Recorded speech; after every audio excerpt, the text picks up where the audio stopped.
ससुराल में पहली सुबह। बर्तन गिरने की आवाज़ से कविता की आंख खुल गई। घड़ी देखी तो 8 बज रहे थे। वह हड़बड़ाकर उठी।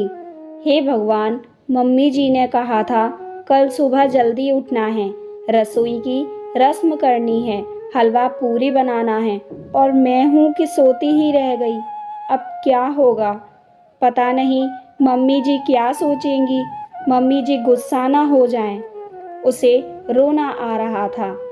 कविता मन ही मन सोच रही थी, दादी कहती तो थी ससुराल है, जरा संभल कर रहना, किसी को कुछ कहने का मौका न देना, नहीं तो सारी उम्र ताने सुनने पड़ेंगे।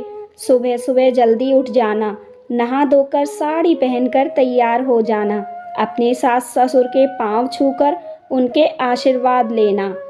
कोई भी ऐसा काम न करना जिससे तुम्हें या तुम्हारे माँ पापा को कोई उल्टा सीधा बोले। कविता के मन में एक के बाद एक दादी की बातें गूंजने लगी थीं। किसी तरह वह भागा दौड़ी करके तैयार हुई।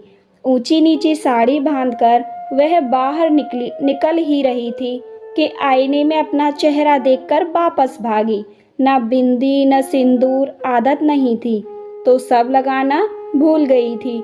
कहीं से ढूंढकर बिंदी का पत्ता निकाला, फिर सिंदूरदानी ढूंढने लगी। जब नहीं मिली तो लिपस्टिक से माथे पर हल्की सी लकीर खींचकर कमरे से बाहर आई। जिस हड़बड़ी में कविता कमरे से बाहर आई थी, वह उसके चेहरे से, उसकी चाल से साफ झलक रही थी। लगभग भागती हुई सी वह रसोई में पहुंच गई। उसे इस तरह हड़बड़ाते हुए देखकर सासू माँ ने आश्चर्य से उसकी तरफ देखा, फिर ऊपर से नीचे तक उसे निहार कर धीरे से मुस्कुराकर बोली, आओ बेटा, नींद आई ठीक से या नहीं? कविता हिचकिचाते हुए बोली, जी मम्मी जी, नींद तो आई, मगर जरा देरी से आई, इसलिए सुबह जल्दी आंख नहीं खुली, सॉरी। बोलते हुए उसकी आवाज़ से डर साफ झलक रहा था।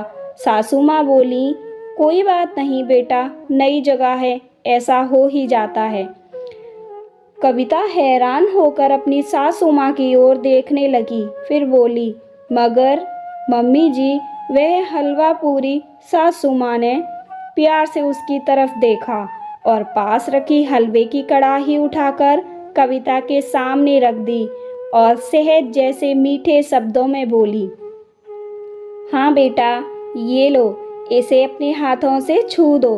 कविता ने प्रश्न भरी निगाहों से उनकी ओर देखा।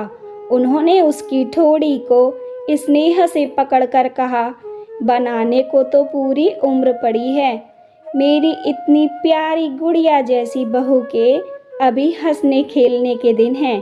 उसे मैं अभी से किचन का काम थोड़ी कराऊंगी, तुम बस अपनी प्यारी सी मीठी मुस्कान के साथ परोस देना। आज की रस्म के लिए इतना ही काफ़ी है। यह सुनकर कविता की आंखों में आंसू भर आए।